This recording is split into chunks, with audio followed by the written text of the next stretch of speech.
Jésus, ton heure est arrivée, Marie est là à tes côtés.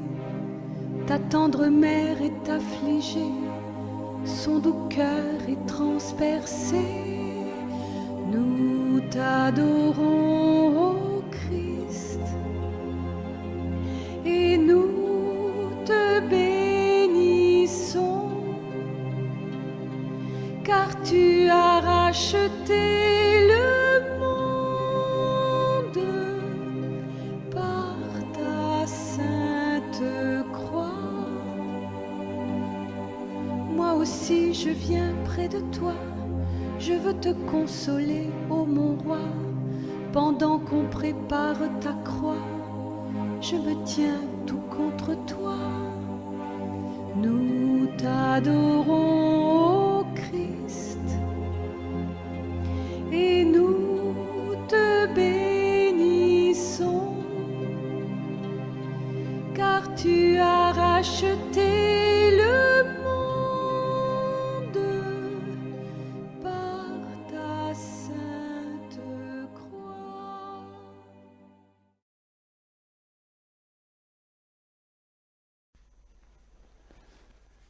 Très chère fille de ma volonté, veux-tu venir dans ma volonté afin de suppléer d'une manière divine pour tous les nombreux actes commis par tes frères et sœurs, pour ceux si nombreux réalisés humainement, de même que pour les actes saints réalisés dans l'ordre humain, mais non dans l'ordre divin.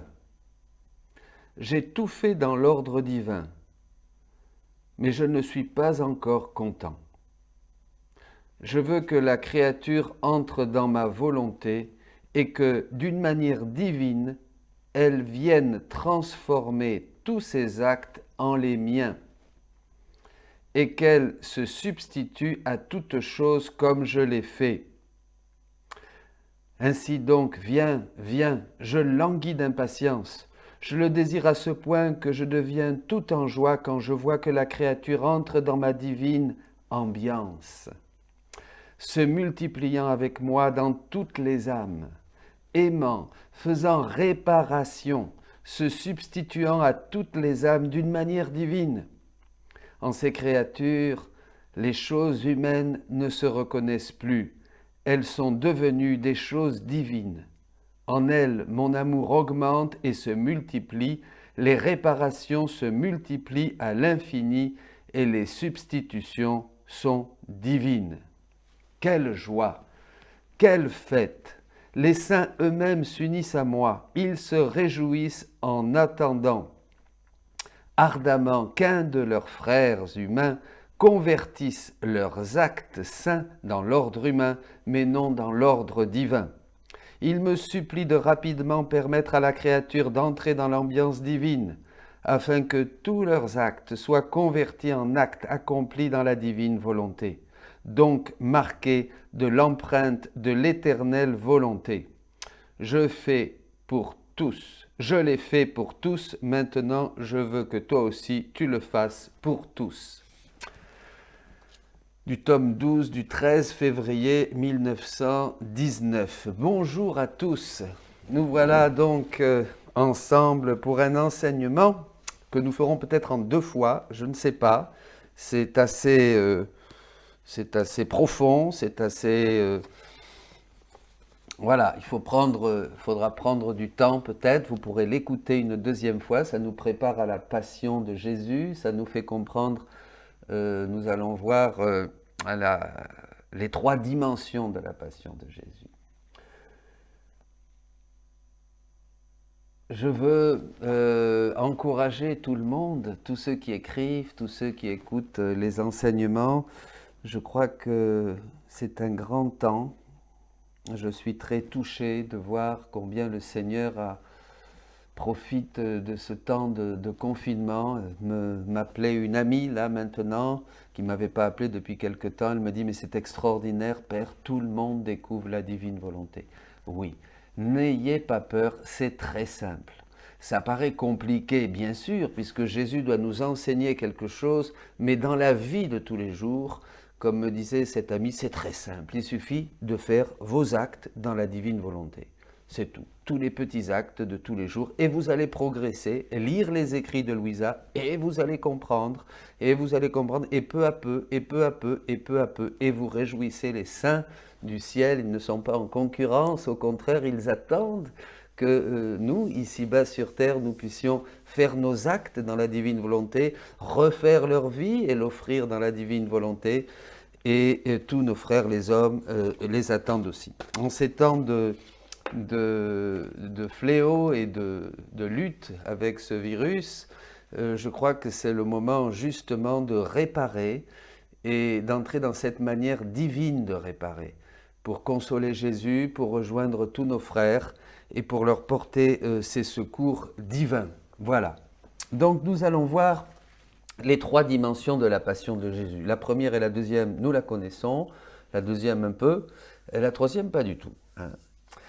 Je viens te faire le plus grand des dons, dit Jésus à Louisa, t'enseigner comment on vit dans ma volonté. C'est une dimension nouvelle, mes amis, une dimension nouvelle dans laquelle nous entrons. Et nous allons y entrer seulement par notre désir et notre intention. C'est tout. C'est tout ce qu'il faut pour y rentrer. Alors, bon, revenons un petit peu sur quelques points qu'on a développés, qu'on continuera à développer. On se rappelle que le péché originel nous a éloignés de Dieu, a éloigné l'homme de Dieu, et Dieu a dû aller à la recherche, comme qu'on raconte dans Saint Luc, à la recherche de sa brebis perdue. Dieu a dû donc s'étendre, si on peut dire, pour aller chercher la créature dans cet abîme dans lequel nous étions tombés. Un abîme, un éloignement, on s'est tellement éloigné de Dieu après le péché originel. Regardez comment est le monde d'aujourd'hui, qu'on est tombé vraiment dans un abîme extrême, et Dieu a dû aller jusque-là pour nous trouver. Et c'est là la passion. La passion de Jésus, c'est le point le plus bas où Dieu a dû aller chercher l'homme. Pour le prendre dans ses bras, pour le guérir, le libérer et le faire revenir vers Dieu. Voilà. Et pour connaître Dieu, nous maintenant, eh bien, il faut la passion. La passion, c'est là où nous allons rencontrer Dieu en vérité. Il va falloir passer par le mystère de la passion, c'est comme la clé pour entrer dans la connaissance du vrai Dieu. Voyez, nous, on a l'habitude de méditer la passion de Jésus la semaine sainte. Et puis après, le reste de l'année, youpi, c'est fini, on ne pense plus à la passion du tout. Mais en fait, la passion, c'est quelque chose d'essentiel. Nous devons méditer la passion tous les jours. C'est le point, c'est le lieu, c'est la clé, c'est toute la lumière de Dieu qui jaillit, bien sûr, du mystère de la croix et de la résurrection. Les deux sont inséparables. Donc il faut passer par le mystère de la passion. C'est le point de départ de notre rencontre avec Dieu. Ça c'est très très clair dans la Bible. Saint Paul dira « Je ne veux connaître, prêcher que Jésus et Jésus crucifié ». Dans la première aux Corinthiens au chapitre 2, verset 16. Vous aurez le texte de cette conférence sur notre site Disciples amoureux missionnaires. Vous pourrez le télécharger, vous pourrez le méditer, vous pourrez le travailler et vous verrez que nous entrons, moi-même je rends grâce à Dieu mes amis, cette connaissance de la troisième dimension de la passion de Jésus que j'ignorais complètement a été pour moi une lumière. Je n'ai pas les mots pour vous le partager. Voilà. Alors, c'est ici que nous connaîtrons vraiment Jésus, quand nous allons le rencontrer dans sa passion. C'est dans sa passion que nous allons comprendre aussi toutes les conséquences du péché et pouvoir en sortir. Ces conséquences du péché, nous l'avons vu, nous le reverrons, comme dit le catéchisme de l'Église catholique, pour comprendre les conséquences du péché, au numéro 386, il faut comprendre le lien profond qu'il y avait entre Dieu et l'homme, qu'il y a toujours, même si l'homme n'est plus capable de recevoir Dieu, il y a toujours ce lien qui fait souffrir terriblement Dieu, vous me suivez? Donc ce lien, pour comprendre le péché, il faut comprendre le lien entre Dieu et l'homme. Sans une intelligence de ce lien, on ne peut pas comprendre les conséquences du péché, la gravité du péché, vous voyez? Pour l'homme, certes, mais pour Dieu aussi, et surtout même pour Dieu, nous le verrons. Voilà. Donc aujourd'hui, une grâce nouvelle. Nous attendons, nous avons besoin de grâce nouvelle pour continuer à avancer vers le Seigneur. Je sais que beaucoup aujourd'hui cherchent une relation gratifiante avec le Seigneur, joyeuse avec le Seigneur, sensible avec le Seigneur. C'est cette grâce que nous avons dans beaucoup de conversions, de retrouvailles avec Jésus, qui illumine nos vies. C'est une grâce que nous avons aussi dans le renouveau charismatique, qui est une très bonne chose pour commencer. Hein, et beaucoup ont reçu de grandes grâces dans ce mouvement.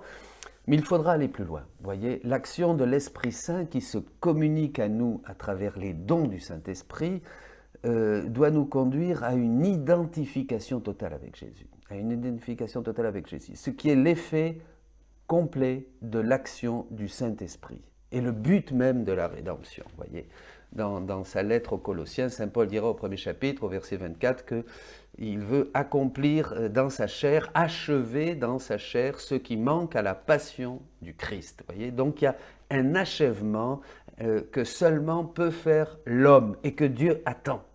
Que seulement l'homme peut faire avec Dieu, bien sûr, dans la mesure où il va dire oui, fiat, fiat, fiat. Alors voilà. Bon, continuons. Le vrai travail du Saint-Esprit, donc, c'est cela. Hein, personne, alors beaucoup, bien sûr, ont une idée du crucifié, ont une idée de Jésus crucifié. On s'imagine ce qui a dû se passer lors de l'événement de la croix. Mais prenez par exemple des frères d'une autre religion, ou des frères qui ont très peu, qui ont seulement une connaissance de Jésus historique. Vous allez leur montrer la croix, eh bien ça ne va rien leur faire. Ils vont dire, oui, la croix, c'est l'histoire du christianisme, un certain Jésus qui est mort sur la croix. Vous voyez, et ça, l'événement de la croix, il faut la lumière du Saint-Esprit. Et c'est cette lumière que maintenant, il faut demander, en écoutant cet enseignement, et pour tous les jours de notre vie, une lumière du Saint-Esprit pour entrer en Jésus. Et puiser tous ces trésors de sagesse et de science, dit l'apôtre Saint Paul, voyez, qu'il y a dans le mystère de Jésus et Jésus crucifié. Nous voyons les gens d'aujourd'hui, je vous dirais, le monde ne va pas être attiré par la croix. Il va voir une croix, il va dire, ben oui, c'est la croix d'un certain Jésus-Christ, voyez, mais il ne va pas découvrir ces trésors cachés dans le mystère de Jésus. Personne ne peut dire Jésus est Seigneur, dira l'apôtre Paul. Vous voyez, dans la première aux Corinthiens, au chapitre 12, verset 3, sans l'Esprit Saint. Donc il faut l'Esprit Saint. Donc dans tous ces enseignements, dans cette vie, dans la divine volonté, le matin vous faites vos actes préalables, vous vous consacrez, et il faut invoquer l'Esprit Saint à travers la Vierge Marie, comme on le chante bien, Esprit Saint, à travers la prière et la présence maternelle de la Vierge Marie, qui a bien sûr un très grand rôle dans ces temps que nous vivons. Alors, maintenant, nous allons entrer un petit peu plus en avant dans ce thème des trois dimensions de la passion de Jésus. La première chose que Jésus va enseigner à Louisa est sa passion et comment œuvra la divine volonté dans sa passion.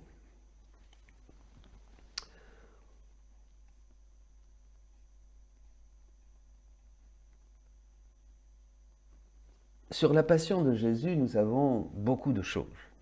Nous avons les évangiles, et tout ce que l'Église et les saints nous ont enseigné au cours des siècles, pendant 20 000 ans. Nous avons médité, nous avons de très beaux textes mystiques et de la tradition sur la passion de Jésus. Nous percevons ce qu'il a dû souffrir, ces douleurs atroces de son corps, comme dit saint Paul. Dans la lettre aux Galates, nous vous avons dépeint les traits de Jésus-Christ en croix. Mais en fait, c'est toujours un regard extérieur, voyez. C'est la couronne d'épines, les coups, la flagellation, les plaies, son corps couvert de sang et le cœur ouvert sur la croix. Avec le cœur, bien sûr, ouvert sur la croix, nous allons un peu plus loin. Mais avec cette blessure du cœur, nous entrons dans le Sacré-Cœur. C'est déjà la deuxième dimension de la Passion. Mais Jésus va ensuite enseigner à Louisa comment œuvrer. Et c'est là la troisième dimension. Vous voyez, la première dimension, c'est la dimension historique, ce que nous avons vu, ce que nous constatons. La deuxième dimension, la dimension du cœur ouvert, où déjà nous entrons dans son cœur. Et la troisième dimension, c'est ce que Jésus va enseigner à Louisa, c'est ce que faisait la divinité dans son humanité. Nous voyons Jésus crucifié avec les yeux du corps. Nous pouvons méditer la Passion, faire des considérations, regarder ses plaies, ses souffrances. Et cela va nous émouvoir et nous donner des sentiments de piété, de dévotion. On s'imagine les douleurs en pensant qu'est-ce que cela pouvait être. Le poids de la croix, plusieurs dizaines de kilos. Si on voulait, on pourrait le sentir, nous aussi. Nous voyons cette première dimension de la Passion de Jésus, nous la connaissons, elle nous a été enseignée. C'est la passion extérieure, c'est la passion corporelle que lui donnèrent les Juifs et les Romains.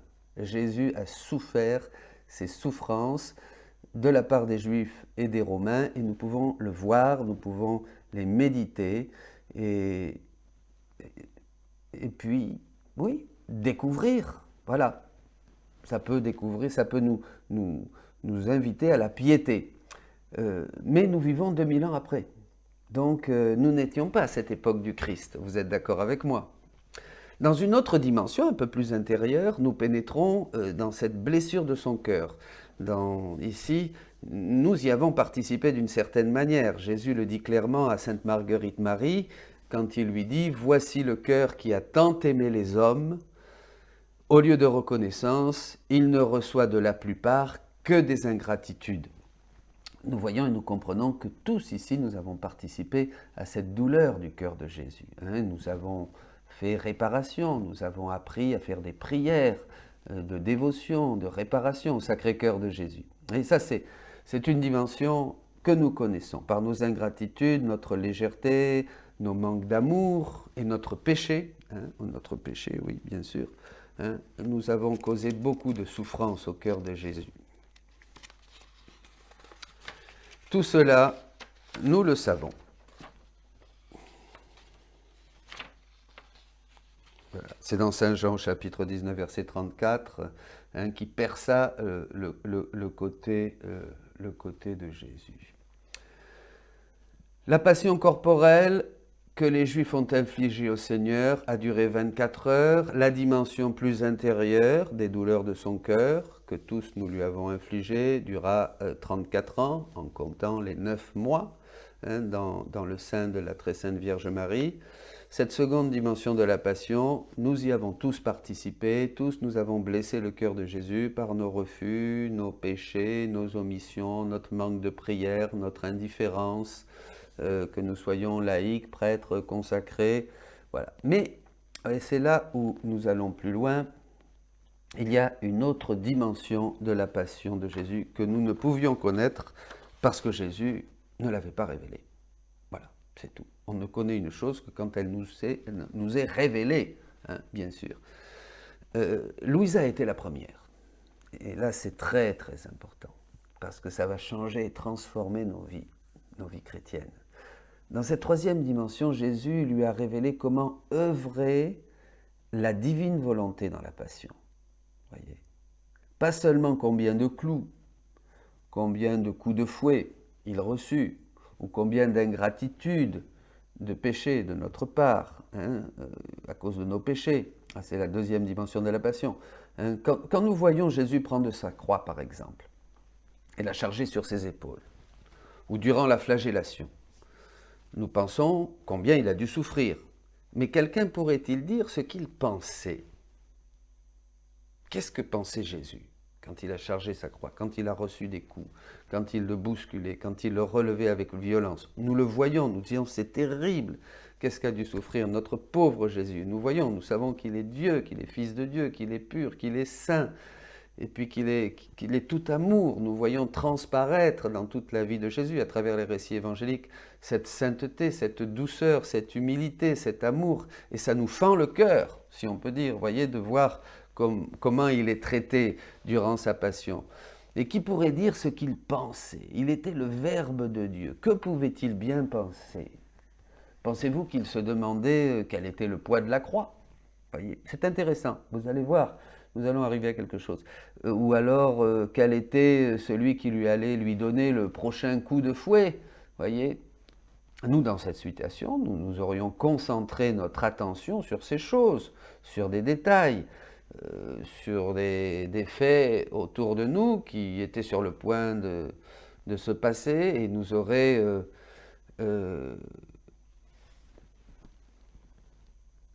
donné de la douleur, vous voyez, de la douleur, de la peur. On aurait imaginé. Mais Jésus, que pensait-il? Où était sa pensée durant ces moments? Le poids de la croix? Non. Le regard méchant de celui qui allait lui donner un coup encore? Non. Le nombre de coups qu'il allait recevoir durant la flagellation? Est-ce qu'ils allaient s'arrêter? Est-ce qu'ils allaient s'arrêter? Et il continue. Non, bien sûr. Il avait une toute autre vision. Il avait la vision de Dieu. Hein? Il avait la vision de Dieu, il était Dieu. Qui m'a vu a vu le Père, dit Saint Jean au chapitre 14. Je suis dans le Père et le Père est en moi, aussi dit-il plus loin. Jésus est dans le Père et le Père est en Jésus. Donc il avait la vision de Dieu, il ne pouvait pas penser humainement. Voyez, Jésus était tout attentif à ce que la divine volonté faisait en lui, à travers lui, pour tous. Il était tout attentif à ça. Rappelez-vous, dans les 24 heures de la Passion, puisque cet enseignement est surtout pour vous préparer, nous préparer à méditer, à faire des réparations divines. C'est cela qui va donner une grande grâce à notre monde, hein, qui souffre aujourd'hui, bien sûr. C'est cela que Dieu invite beaucoup d'entre vous en ces jours. Venez, j'ai besoin de vous, venez avec moi réparer, venez avec moi donner à vos frères ces trésors de grâce. Hein, tout ce qui se passe les dispose, ils sont confinés, ils sont en retraite, ils sont au désert, comme l'évangile d'aujourd'hui, hein, en ce jour, ils sont au désert, ils se plaignent peut-être un peu des oignons d'Égypte, de ne pas pouvoir sortir, de ne pas pouvoir aller au cinéma, manger, se retrouver entre amis, en famille, c'est un temps difficile, ils sont au désert, ils peuvent se... Mais Dieu veut justement ce désert au niveau mondial, pour que l'homme, et nous l'avons vu, hein, dans ces présidents qui se tournent vers Dieu, qui invitent leurs concitoyens à la prière, c'est extraordinaire, extraordinaire. Dieu veut quelque chose. Voilà, Jésus a embrassé cette croix d'une manière divine, et il veut nous transmettre comment, avec quelle pensée, avec quelle intention il l'a fait. Pourquoi?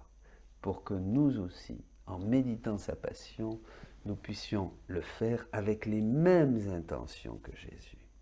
Vous comprenez? C'est-à-dire des réparations divines, des prières divines. Je veux que tu pries, dit Jésus à Louisa, et que tu répares avec moi, pour faire ces choses avec lui, en lui, par lui. Voyez mes amis? C'est ça toute la différence. Parce que nous allons répéter la passion de Jésus. Elle va avoir la même puissance, la même efficience. C'est extraordinaire. Bon, donc il était tout attentif à ça. Et c'est cela que Jésus va enseigner à Louisa. Jésus va enseigner à Louisa cette nouvelle dimension de la passion et l'aider à y participer. Il y a un très beau texte là, je crois. Oui, nous verrons cela dans une méditation. Qu'il ne s'agit pas d'une pieuse méditation ou considération comme on le faisait, hein, c'est ce qui nous avait été enseigné, mais de vivre les moments de la passion de Jésus en les faisant nôtres d'abord. Nous allons nous les approprier, nous allons permettre à Jésus de les revivre en nous, vous voyez, puisque nous allons être contemporains de ces moments-là, dans la divine volonté, et de les vivre avec ses propres intentions. C'est-à-dire que nous allons découvrir dans les 24 heures de la Passion les intentions de Jésus et nous allons les faire nôtres pour les revivre avec lui, hein, d'une manière dans son éternel présent. Participer à la dimension corporelle de la Passion de Jésus, revenons à la première dimension, de la passion de Jésus, la passion historique, c'est impossible. D'abord, qui de nous pourrait supporter de telles souffrances? Impossible. Personne n'en a envie d'ailleurs, on n'en est pas capable. Hein, de telles souffrances physiques. La deuxième dimension de la passion, à peine on peut y entrer avec des grâces spéciales. Nous avons vu des saints qui ont participé à ces douleurs du cœur de Jésus par une grande fidélité. Ils ont correspondu à ces grâces du ciel et ils ont partagé ces souffrances de ce cœur blessé qui a tant aimé les hommes. Mais comment nous disposer à entrer dans cette troisième dimension de la passion de Jésus? Comment? Celle que la divinité a fait souffrir à l'humanité de Jésus. Voyez, les hommes, première dimension, ont fait souffrir Jésus d'une manière extérieure et ont blessé son corps. Les Romains et les Juifs, il y a 2000 ans. Ensuite, nous, tous les hommes, nous avons blessé son cœur par nos manques d'amour, nos péchés, notre ingratitude. Mais ce n'était pas suffisant pour sauver tout le monde et tout le genre humain. C'est de toute manière, tous ces moments même, c'était la divine volonté qui les dirigeait, qui les préparait. Ce n'était pas aléatoire. Chaque coup, le couronnement d'épines, chaque coup de fouet, chaque humiliation, tout ça avait une signification, bien sûr. Et cette troisième dimension de la passion de Jésus, c'est celle que la divinité donc va infliger, voyez, à l'humanité de Jésus. C'est la passion que la divinité fit souffrir, la divine volonté fit souffrir à l'humanité de Jésus pour pouvoir, de manière universelle, nous allons le voir, sauver tout le genre humain, tous les hommes de tous les temps, depuis le début jusqu'à la fin de l'histoire. Pour connaître cette troisième dimension, il a fallu attendre que Jésus nous la révèle. On ne pouvait pas le savoir. C'est ça, la grandeur de ce don. Je ne veux, en ces temps de vertigineuse poussée vers le mal, Jésus a décidé, dit-il, de faire le plus grand des dons. Le plus grand des dons. Il dit que c'est plus grand que la rédemption, puisque la rédemption opérée par Jésus, c'était en vue que l'homme revienne au rang, au but et à la finalité pour laquelle il a été créé. C'est-à-dire revive dans la divine volonté, retrouve cette divine volonté en lui, opérante, régnante. Et c'est l'accomplissement du Notre Père, et c'est ce que nous vivons aujourd'hui. C'est extraordinaire, mes amis. Bénissons le Seigneur. Vous êtes heureux, êtes-vous d'entendre ces choses. Heureux êtes-vous de voir ces choses. Ce qui n'avait pas été encore vu, ce qui n'avait pas été entendu, ce qui n'était pas monté au cœur de l'homme, Dieu le tenait, l'avait préparé pour ces temps. Et ces temps tout particuliers de fléaux, de pandémie que nous vivons, cette conduite au désert où Dieu maintenant nous appelle avec plus de force. Vous voyez, il faut surtout se tourner vers ça, sur ce que Dieu nous dit, plutôt que de nous affoler, même s'il faut le faire évidemment, dans les aides humanitaires, dans tout ce qu'on peut faire, c'est très bien. Mais attention, il faut surtout, qu'est-ce que me dit le ciel? Parce que de toute manière, si nous ne mourrons pas du virus aujourd'hui, nous mourrons, comme nous l'avons célébré dans la messe de dimanche dernier, la résurrection de Lazare. Lazare est mort de toute manière, donc nous mourrons tous. Donc il faut surtout entrer dans cette lumière qui nous fait découvrir la grandeur de l'homme et de notre appel. Voilà. Alors, la passion corporelle, revenons, on passe de l'une à l'autre pour bien comprendre, et vous pourrez méditer toutes ces choses. La passion corporelle nous a été transmise par les témoins oculaires, comme le dit l'évangile de Luc, ceux qui ont vu, ceux qui ont assisté. La passion intérieure nous a été révélée par de nombreux saints, par l'enseignement de l'Église, jusqu'aux révélations de Marguerite Marie, du Sacré-Cœur. C'est la seconde dimension de la passion. Et il faudra attendre Louisa, je résume, pour découvrir cette troisième dimension, celle que la divinité fit souffrir à Jésus, a infligé à l'humanité de Jésus, pour comprendre, nous disposer et nous aussi y participer. Dieu veut nous rendre participants de sa nature divine, dira la deuxième épître de Pierre, chapitre 1, verset 4. Voilà.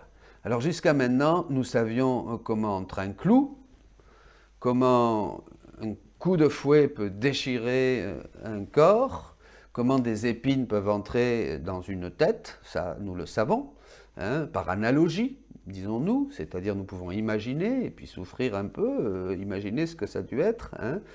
Nous pouvons aussi imaginer ce que peut souffrir un cœur qui aime et qui se trouve rejeté.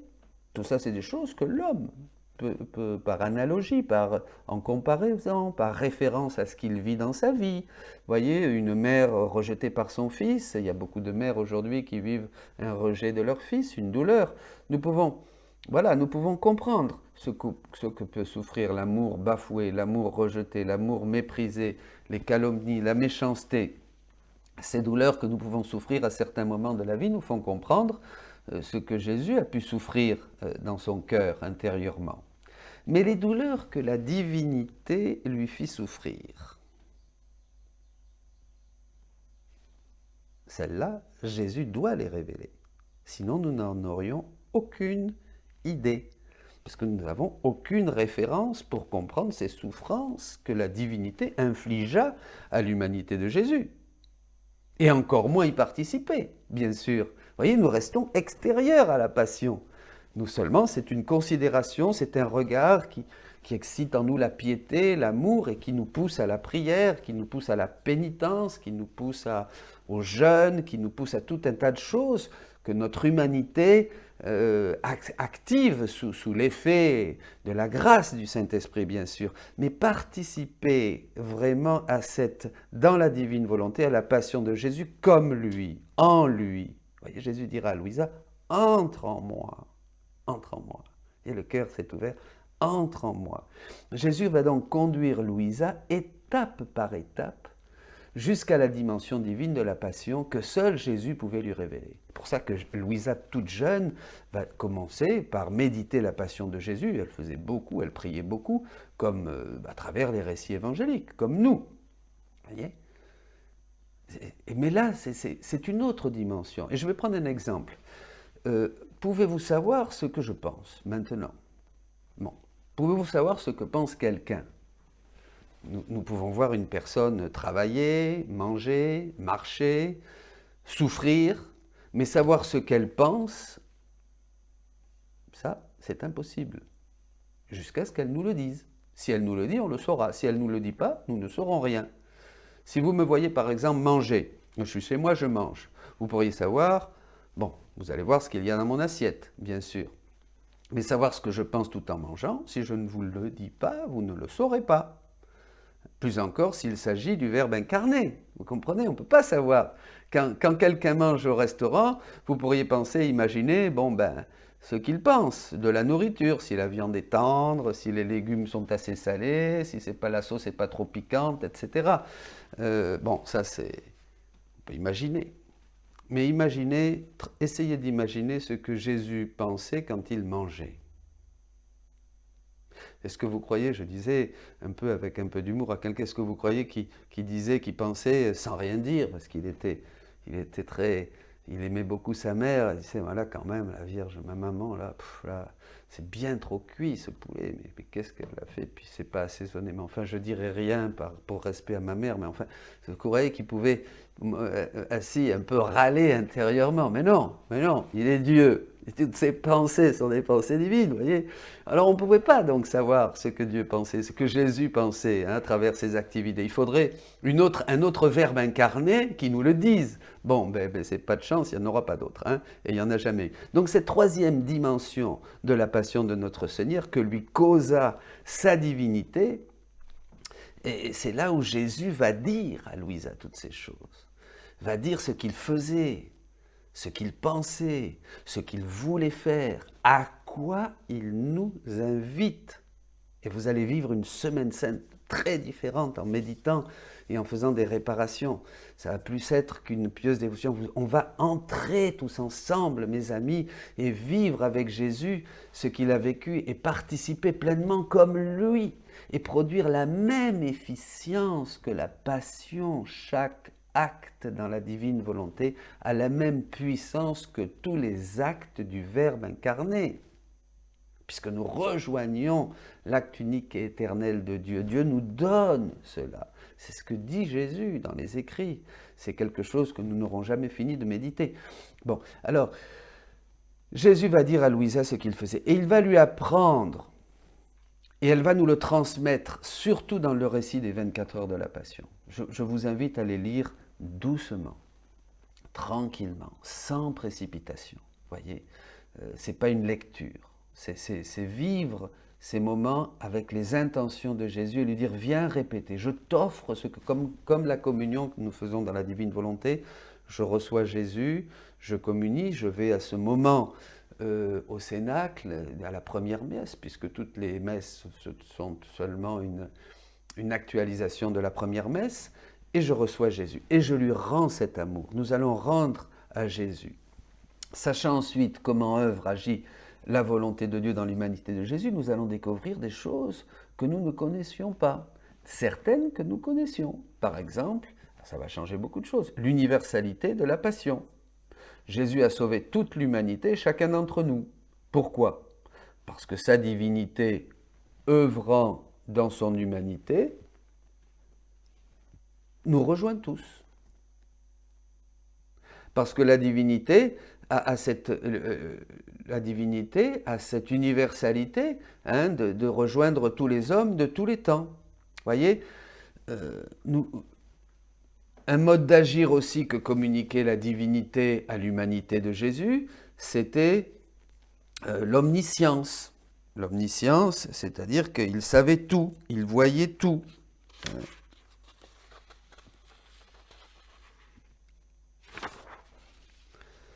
La science de toutes choses. Jésus voyait tout, tous les moments de l'histoire, et la vie de chacun d'entre nous lui était présente dans l'éternel présent de Dieu. Un autre mode d'agir que communiquer la divinité à l'humanité de Jésus, c'était l'éternité. Un autre, la sainteté divine, etc. Tous ces attributs, l'universalité, l'éternité, la sainteté, l'omniscience, etc., entraient en jeu les uns avec les autres, voyez, et travailler de pair avec l'humanité de Jésus. Donc Jésus produisait dans son humanité, voyez, tous ces actes qui étaient des actes divins. Il était dans un mode d'agir universel, infiniment saint, où toute chose était présente, où chacun d'entre nous était déjà présent, voyez. Et c'est pour cette raison qu'il nous a tous sauvés. Sa divinité, voyez, sa divinité, sa divine volonté, œuvrant dans son humanité, faisait des actes universels, vivait des souffrances universelles qui rejoignaient tous les hommes de tous les temps et chacun d'entre nous. Ça, c'est extraordinaire. Vous pouvez méditer ça. Bon. Une autre caractéristique de l'œuvre de la divine volonté, de tout ce que faisait cette divine volonté en Jésus, que ce soit, voilà, c'est qu'elle faisait ça d'une manière continuelle. Que tout ce qui se fait en elle, dans la divine volonté, que ce soit en Jésus ou dans la créature, c'est toujours en acte de se faire. C'est-à-dire, ce n'est pas quelque chose qui a été fait, puis après c'est fini. Comme nous, les humains. Je fais quelque chose maintenant, je mange, et puis après c'est fini. Je fais la vaisselle, et puis c'est terminé. Non. Ce que Dieu fait est toujours en acte. C'est-à-dire, il continue de le faire, c'est toujours en activité, et ça le sera toujours éternellement. Mais c'est extraordinaire. C'est-à-dire que, vous voyez, c'est Dieu, il faut comprendre que c'est Dieu, mes amis, c'est Dieu, Dieu est tellement éloigné de ce que nous pouvons penser, qu'évidemment, c'est difficile, mais il faut le savoir. Une fois qu'on le sait, on commence à intégrer ce qu'est Dieu, et cette connaissance nous transforme, voyez, puisque Dieu veut qu'on arrive à être comme lui, vous serez comme des dieux, dit Jésus. Voilà, alors, et toujours en acte de se faire, voyez. Et cela sans jamais perdre aucun effet de ses actes. Jamais les actes de Dieu perdent de l'effet avec le temps. Vous savez, comme un peu ça s'use, comme les piles. Ça s'use si l'on s'en sert et puis après elles sont mortes. Non, avec Dieu c'est pas ça. Il n'y a jamais d'usure. Voilà. C'est un peu comme le soleil. Prenez l'exemple du soleil. Le soleil n'a pas besoin de créer un soleil chaque jour. Il est en acte, il donne sa lumière. Voilà. Il donne sa lumière, il donne sa lumière, il donne sa lumière, sa chaleur à toute la terre, à toute la nature, et cela depuis qu'il a été créé. Voilà. Ça n'a pas diminué. De la même manière, tout ce qui se fait dans la divine volonté demeure en acte. C'est intéressant quand même. Chacun de nos petits actes dans la divine volonté sont des actes éternels. Ils dureront toujours. Ils font partie de quelque chose qui augmente dans le ciel. Bon, on va pas compliquer. Hein? Voilà. Alors, de manière à tout ce qui se fait dans la divine volonté, donc demeure en acte de se faire toujours sans jamais perdre aucun de ses effets. C'est pour cette raison que Jésus nous a tous sauvés et continue de nous sauver à l'instant même. Maintenant que je vous parle, il continue à vous sauver parce que vous êtes ouverts grâce à ce que vous entendez, à ce que vous allez faire. À chaque instant, Jésus est en train de vous sauver, de vous donner son amour. Voyez, à l'instant même, comme il y a 2000 ans, maintenant nous pouvons recevoir tous les effets des actes rédempteurs de Jésus et de sa passion, comme si maintenant il était en train de souffrir pour nous, pour chacun. Tout cela, c'est grâce à l'œuvre de la divine volonté, voyez. Si Jésus n'avait pas eu cette divine volonté agissant dans son humanité, comme source de vie, comme source de tous ses actes, de tout ce qu'il a fait, ben il n'aurait pu sauver personne. Vous comprenez? Il n'aurait pu sauver personne. Jésus aurait été réduit, même aussi saint que possible, aussi priant, aussi pieux, aussi généreux. S'il n'y avait pas eu en Jésus cette divine volonté, il n'aurait pu rien faire. Vous voyez, il n'y aurait pas eu d'universalité du salut. Alors, Jésus va ensuite enseigner à Louisa que non seulement sa passion est en acte, hein, hier, aujourd'hui et demain, vous vous rappelez, Jésus est le même, hein, dit la Bible, hier, aujourd'hui et toujours, hein, est en acte, mais elle est agissante aussi en nous, mais tous les actes de la vie de Jésus sont aussi en acte de se donner, de s'offrir, de se donner. Tout ça, quand Jésus nous dit « je vous donne ma vie et ma vie en abondance », on ne comprend pas. Ce n'est pas un gros robinet d'eau qui jaillit, hein, et puis qui donne de l'eau en abondance. C'est-à-dire je vous donne ma vie, je vous donne tous les mystères de ma vie, je vous les donne dans toute l'abondance de ce qu'ils sont et de leurs effets en vous. Vous comprenez, c'est extraordinaire. Hein? Le catéchisme explique ça, hein, aussi que nous sommes appelés à revivre, à vivre, et Jésus veut répéter sa vie en nous, et qu'il veut consommer, hein, il veut que ces actes, les mystères de sa vie soient consommés par nous et en nous. Bon, donc toute la vie de Jésus est en acte de se donner, à chaque instant, comme un soleil qui donne sans jamais s'épuiser, hein, et elle nous donnant tous les fruits, tous les effets bienfaisants. Vous voyez, ce sont des choses très simples, c'est ça, vivre dans la divine volonté. Ça paraît compliqué parce que c'est nouveau, mais en fait, ce n'est pas nouveau, c'est ancien. Ce qui est nouveau, c'est la rédemption. La rédemption, oui, ça c'est nouveau. Et ça a été nécessaire, hein, pour guérir, pour relever l'homme, la nature courbée, et le mettre sur le chemin, hein, pour qu'il s'ouvre à la divine volonté. Mais la divine volonté, ce n'est pas nouveau, c'est ancien. Voyez, de la même manière, par exemple, pour comprendre aussi cette multiplication des effets,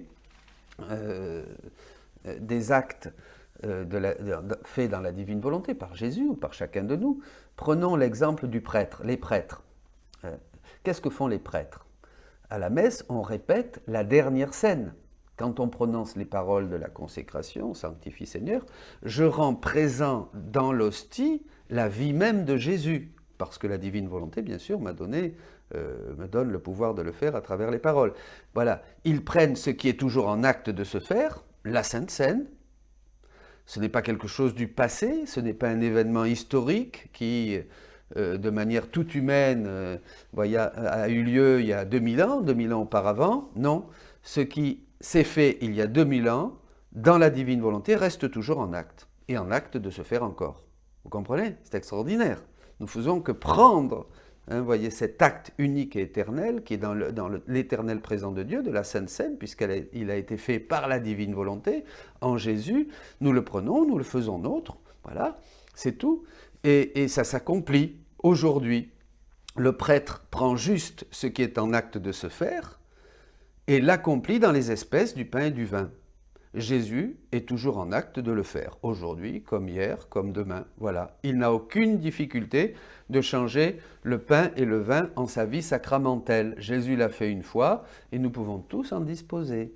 Tout ce qu'a fait Jésus depuis sa conception dans le sein de Marie, et puis on peut aller plus loin après, on verra quand on fera des rondes, dans toute la création, tout ça, ça nous appartient. Tout ça, ça nous appartient, tout ça, nous le rendons présent dans notre cœur, dans notre vie, vous voyez, réellement, et nous le faisons de nouveau avec le Seigneur, que ce soit dans l'ordre de la création, vous vous imaginez, vous pouvez aller dans toutes les choses créées pour les faire vôtres, les prendre, mettre votre amour, participer, continuer même cette œuvre de création, dans le chant des oiseaux, dans la lumière du soleil, dans la pluie, pareil dans toute la rédemption, vous pouvez aller dans la rédemption, faire vôtre tous les mystères de la vie de Jésus, les prendre, les vivre, vous les approprier. Jésus dit que vivre dans la divine volonté, ce n'est pas faire la volonté de Dieu. Ça, c'était la base, bien sûr, il a fallu passer par là, et c'est pour ce que Jésus est venu nous visiter sur terre et nous a donné les évangiles. Mais il dit, Jésus, c'est ça, c'est posséder, c'est pas faire ma volonté, c'est la posséder. Vous comprenez?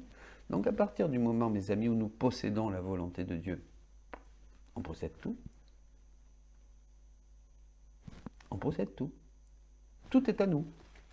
Tout est à nous. On possède tout. Chacun peut posséder un Jésus complet pour lui tout seul. Vous voyez, ça dépasse complètement tout ce que nous pouvons imaginer. C'est pour ça que dans la divine volonté, ne vous inquiétez pas si vous ne comprenez pas tout, c'est pas grave. Beaucoup m'écrivent, nous écrivent, je ne comprends pas, est-ce qu'il faut... Vous inquiétez pas. Commencez, vous ne comprendrez jamais. Nous n'épuiserons jamais. Ce que nous commençons à faire ici-bas sur Terre, nous allons passer, la mort, comme ça, comme une lettre à la poste, et nous allons continuer notre mission, nous allons continuer à faire la même chose au ciel, nous allons continuer notre mission surtout, de faire connaître la divine volonté à nos frères qui sont encore sur la terre. Et donc c'est vraiment l'accomplissement du Notre Père. Bon, je ne m'éloigne pas, je reviens. On peut dire donc que nous possédons chacun une incarnation du Verbe dans tous ses mystères et tout l'amour avec lequel il s'est incarné pour chacun de nous. Nous pouvons dire la même chose de tous les mystères de Jésus. Tous les mystères de Jésus. Je regarde s'il n'y a pas une...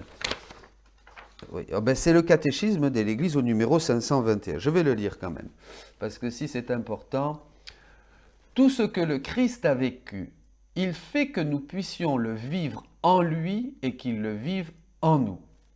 Par son incarnation, le Fils de Dieu s'est en quelque sorte uni lui-même à tout homme. Nous sommes appelés à ne faire plus qu'un avec lui, qu'une seule chose avec lui. Ce qu'il a vécu dans la chair pour nous, et comme notre modèle, il nous y fait communier comme les membres de son corps.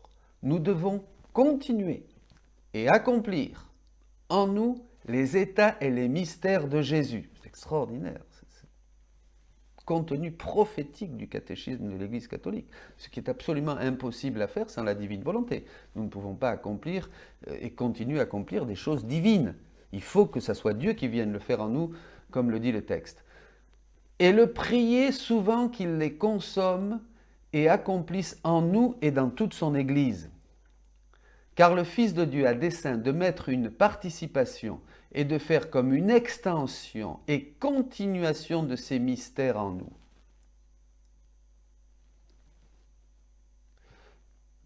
Et en toute son Église, par les grâces qu'il veut nous communiquer. Voyez, et une des grâces d'aujourd'hui, c'est justement le don de la divine volonté. Il y a une très belle thèse de l'Université pontificale de Rome, du père Joseph Iannuzzi, qui est justement le don de la divine volonté à travers les écrits de Luisa Picaretta. Extraordinaire. Extraordinaire, là, vraiment, Voilà, donc il veut la continuation de ces mystères en nous et pour tous, par des grâces qu'il veut nous communiquer, par les effets qu'il veut opérer en nous, par ces mystères. Et par ce moyen, il veut les accomplir en nous. Catéchisme de l'Église catholique, numéro 521. Voilà.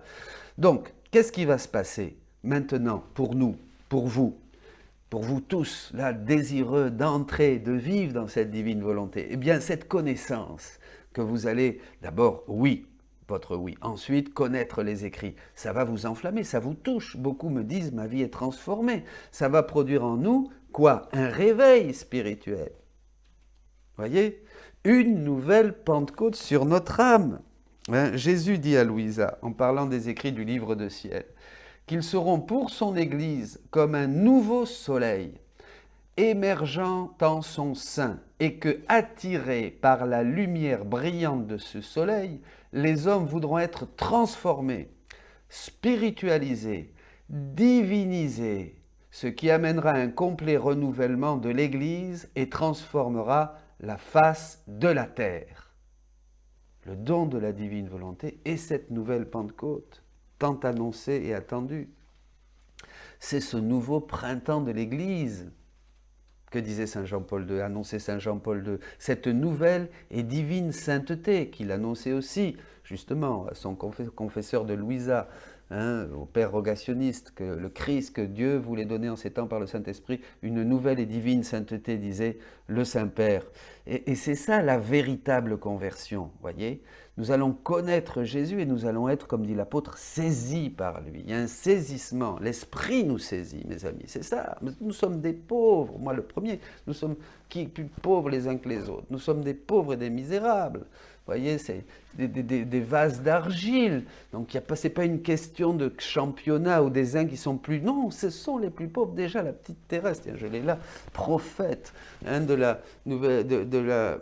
ces temps, le début, elle disait, plus tu es pauvre, plus tu es sans vertu, sans désir, plus tu es propre à l'opération de l'esprit qui nous consomme et qui nous consume et qui nous transforme, vous voyez ? Vous voyez, c'est la première, comme dit un théologien qui a déjà ouvert ce camino, ce chemin, à l'aube de ce troisième millénaire. Bon, pour ce troisième millénaire. Donc voilà, qu'est-ce que le Verbe incarné nous conduit et nous fait entrer dans ce mystère? On peut dire que par ce réveil se produit, bien évidemment, une connaissance de la divine volonté et de la manière d'agir, de sa manière d'agir dans Jésus, en nous aussi, vous voyez.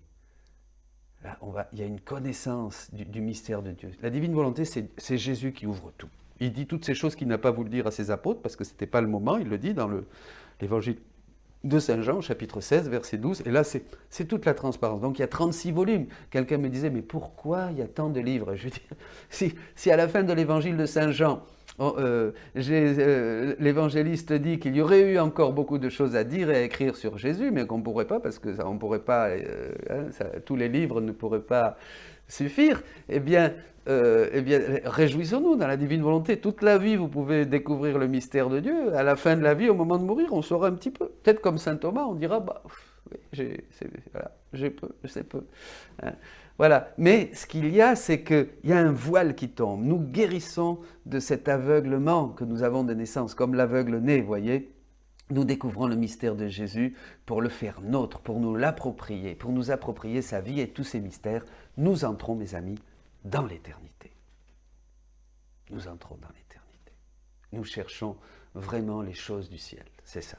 Et ces choses du ciel dont parle l'apôtre au chapitre 3 de la lettre aux Colossiens, bien, nous les cherchons, elles nous remplissent, elles nous transforment, elles nous divinisent, elles nous spiritualisent et nous les donnons aux autres. Nous sommes nous substituons des extensions. Élisabeth de la Trinité, aussi un autre grand prophète de la vie dans la divine volonté, qui l'annonçait, disant je veux être une extension du Verbe, vous voyez. Bon, alors, notons aussi que de la même manière que nous avons une passion de Jésus pour chacun, pour moi, nous avons aussi une résurrection de Jésus pour moi tous les jours, voilà, à chaque instant. C'est fini cette idée un peu vague de ce Jésus il y a 2000 ans, vous voyez, dont nous ne savons pas trop comment, on recevait 2000 ans après une certaine efficience, une certaine influence divine, vous voyez. Non, on va découvrir un Jésus réel, un Jésus vivant, un Jésus qui vient dans tous nos actes. On va découvrir, voilà, la vraie vie en Dieu. Et on pourrait encore méditer plein de choses pour avancer plus au large avec Jésus, comme il le dit à Saint-Pierre. Avançons au large, il faut avancer au large, dans la divine volonté. Allez, allez, hop, le souffle de l'Esprit rentre dans les voiles de notre petite barque. Il y a une très belle image d'ailleurs de Jésus dans le livre du ciel, la petite barque, et nous avançons au large. Voilà, nous voyons ici une volonté, une divine volonté agissante et régnante. Vous voyez, ce n'est pas faire la volonté de Dieu, que Jésus nous a enseigné dans les premières pages de l'Évangile, c'est autre chose. Il fallait qu'il nous dise ces choses. Pour terminer, et pour nous préparer à cette semaine sainte, vous pouvez reprendre cet enseignement. Vous l'avez sur le site pour le lire, le méditer. C'est surtout pour nous inviter chacun à avoir une pratique, à faire les œuvres de Dieu. Vous ferez les œuvres que je fais, dit Jésus dans Saint Jean. Vous voyez, très mystérieux. C'est ça. La vie dans la divine volonté nous permet de faire les œuvres de Jésus. Dans cette troisième dimension de la passion, celle que la divinité donc a infligée, a fait souffrir à l'humanité de Jésus, sachant exactement le nombre de souffrances que devait vivre Jésus pour donner au Père tout ce que nous n'avions pas donné, pour lui donner une parfaite glorification en notre nom, bien sûr. Quand on pense à la mort de Jésus, il ne s'agit pas non plus d'une mort telle que nous le pensons, nous, quand nous disons, ben voilà, un tel est mort, il est mort. Ce corps est mort, dit-on. Voilà. Quand l'âme a quitté le corps, il est mort. C'est un cadavre. Jésus aussi a vécu cette mort, bien sûr. Mais il a vécu aussi d'autres morts que lui a donné, la divinité dans son humanité. Il a vécu une infinité de morts. Qu'est-ce que la mort? La mort, c'est quand la vie ne trouve plus la vie qu'elle veut trouver. La mort vient quand la vie, ce qui est la vie, ne trouve plus la matière. Le corps est trop malade. D'ailleurs, je me souviens que, je ne sais plus, je crois que c'est Saint Jean de la Croix qui dit ça, le corps ne peut plus, donc la vie s'en va, l'âme s'en va, vous voyez. Parce qu'elle ne supporte plus par la vieillesse ou la maladie.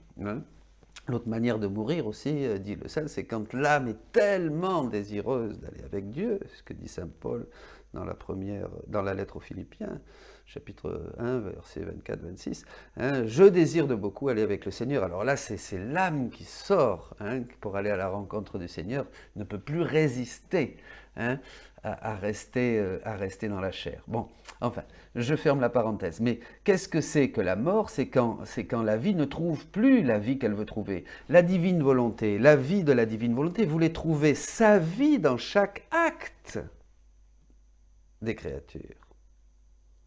Comme avant le péché. Chaque acte. La divine volonté voulait participer à chaque acte, à chaque pensée, à chaque battement de cœur, à chaque pas, à chaque œuvre, à chaque travail. Mais à cause du péché, la divine volonté, justement, va commencer à sentir la mort en entrant dans la volonté humaine. Elle va vouloir donner sa vie et elle va sentir le rejet de la volonté humaine. Elle va donc souffrir la mort.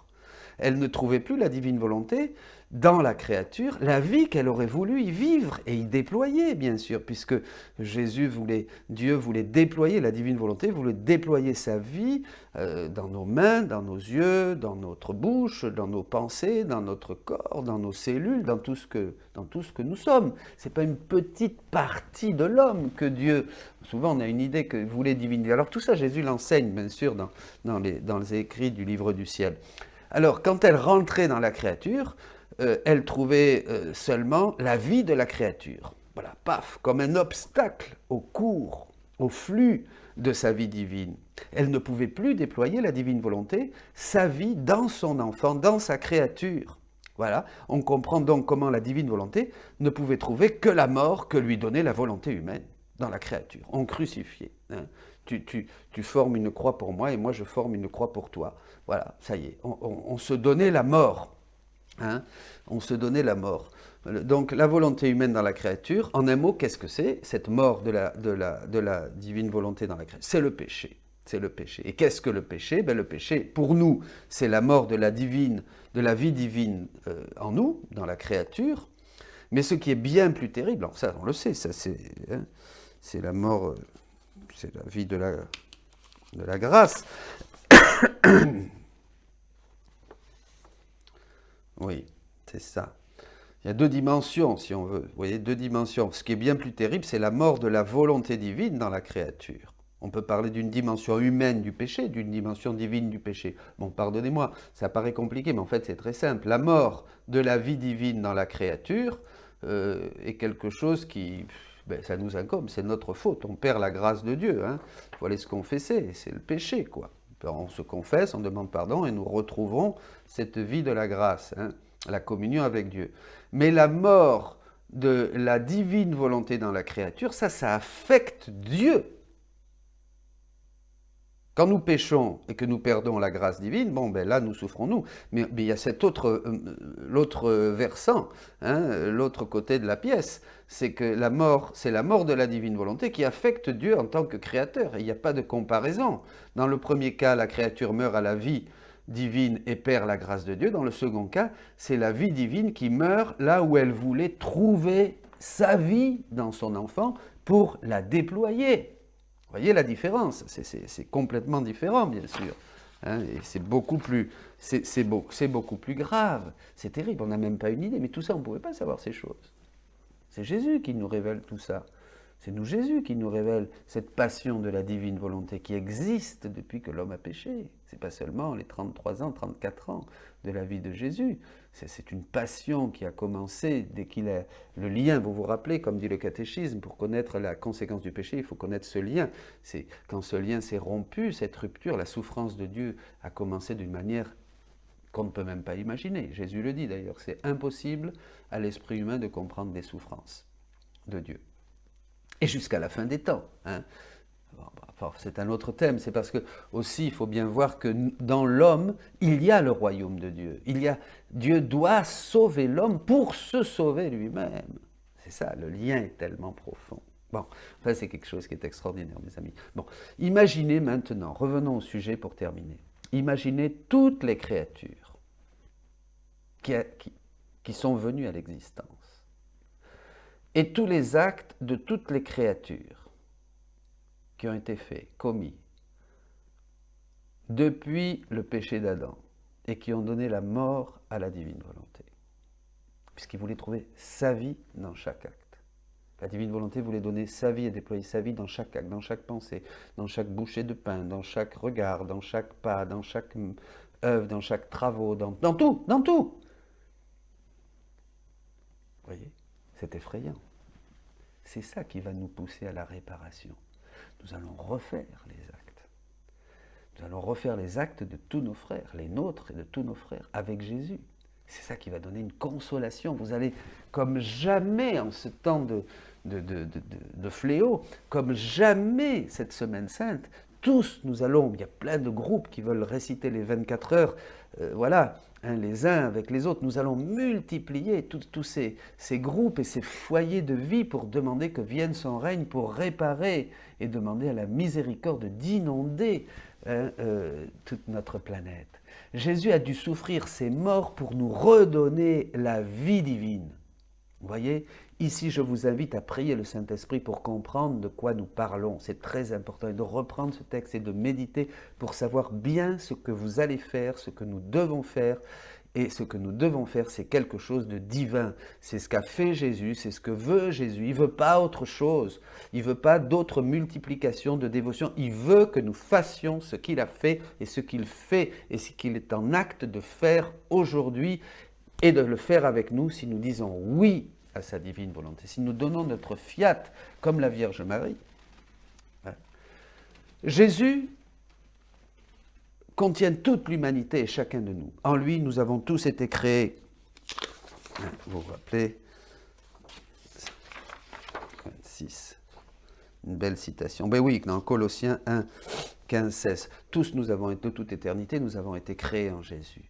Et donc, nous avons tous mis, puisque tous nous existons, nous avons tous mis nos mains sales.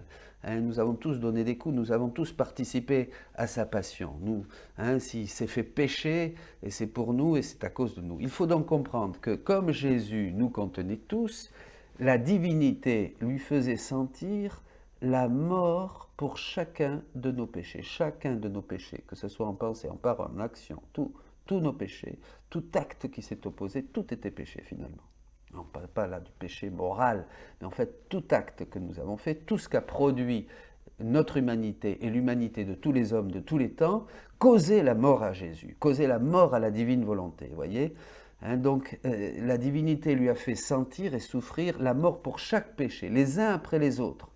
Les péchés que nous avons commis et qui ont produit ce vide en nous, ce vide de Dieu. L'homme ne pouvait plus glorifier Dieu.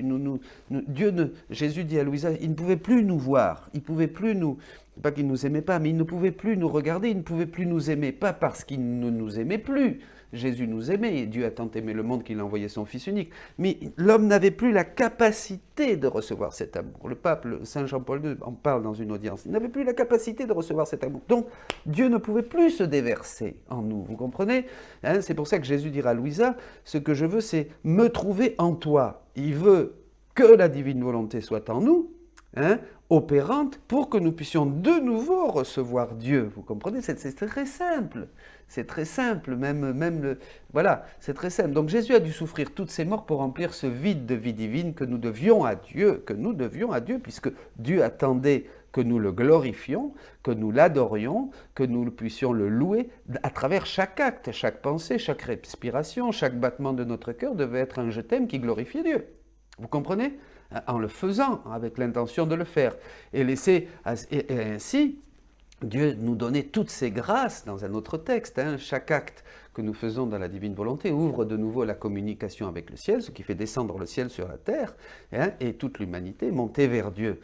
Voilà, c'est notre rôle. Nous sommes des médiateurs dans la divine volonté. Et laisser toutes ces grâces à notre disposition. Donc il a tout fait, Jésus, il a tout laissé à notre disposition pour que maintenant nous puissions le prendre, le faire comme lui, avec lui, au même moment que lui, refaire toutes ces choses, demander pardon pour nos péchés, pour les péchés de toute l'humanité, faire pénitence, bien sûr, au nom de tous, pour tous, et réparer dans la divine volonté, c'est ce que nous allons faire. Tout cela demande une grâce du Saint-Esprit pour aller plus en avant. Il faut la demander. Et je vous donne maintenant une bénédiction pour que vous puissiez aller plus au large avec Jésus, dans la mer immense de sa divine volonté. Bien que le Seigneur te bénisse, là où tu es, maintenant, tu peux redire ton oui. Tu peux dire oui, divine volonté, viens vivre en moi, régner en moi. Je te donne mon oui. Je te donne ma volonté humaine, qui comme une petite pierre s'oppose et s'est opposée tant de fois à la tienne. Touche-moi profondément. Ne permets plus que je sorte de ta divine volonté. Touche mon cœur, séduis-moi, que ces mystères, que ces connaissances du livre du ciel me séduisent, m'emprisonnent, me fassent entrer chaque jour davantage dans une extase d'amour, cette extase qui est sortir de moi-même pour me fixer en toi. Que je puisse faire ces œuvres que tu as dit que je ferai, pour glorifier Dieu mon Père, et aussi pour tous mes frères, pour toutes les âmes.